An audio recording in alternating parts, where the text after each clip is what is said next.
Salam, bugünkü izahımız olacaq 9-cu sinif Azərbaycan tarixindən 35-ci paraqraf. Yəni cəbhə xəttində toqquşmalar, 4 illik müharibə. Deməli, 1-ci Qarabağ müharibəsi bitdikdən sonra Azərbaycan işğal olunmuş ərazilərin işğaldan azad olunması üçün diplomatik addımlar atmağa başlayır. Amma Ermənistan hakimiyyəti cəbhə xəttində tez-tez təxribatlar törədirdi. ATƏT-in Minsk qrupu da qətiyyətsizlik göstərirdi. Və 2010-cu ilin yayında Azərbaycan ordusunun giziri Mübariz İbrahimov tək başına 1 kilometrlik minalanmış sahəni keçərək deməli Ermənistan silahlı qüvvələrinin çoxlu sayda əsgər və zabitlərini məhv etmişdi. Mübariz düşmən qüvvələri ilə qeyri-bərabər döyüşdə şəhid oldu. Mübarizin köməyinə çatmağa çalışan Fərəd Əhmədov da şəhid olmuşdur.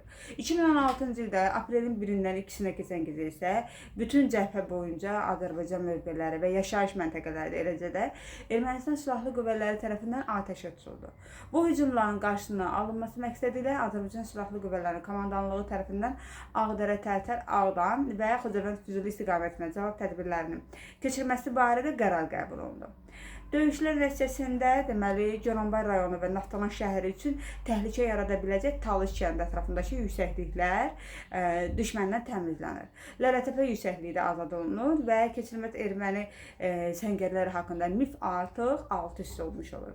Və aprelin 2-sində həm beynəlxalq qurumların təkidli müraciətləri ilə, həm də ki Azərbaycanın özünü sülhsevər siyasətinin nəticəsi olaraq Azərbaycan silahlı qüvvələri bu əksəmlə əməliyyatını bir tərəfli olaraq dayandırır. Amma Ermənistan tərəfi yenə vəziyyəti gərginləşdirməyə davam edir.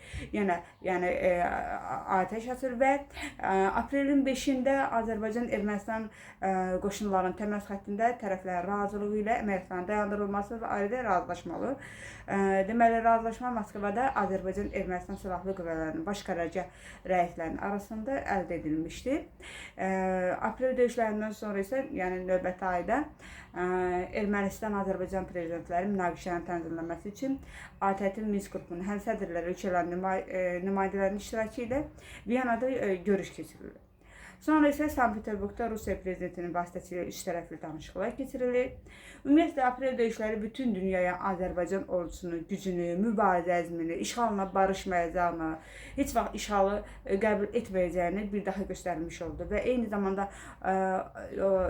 Orhanya xətti var idi, hansı ki mif idi bu. Onun keçirməzliyi haqqında mif artıq məhv olmuş olur.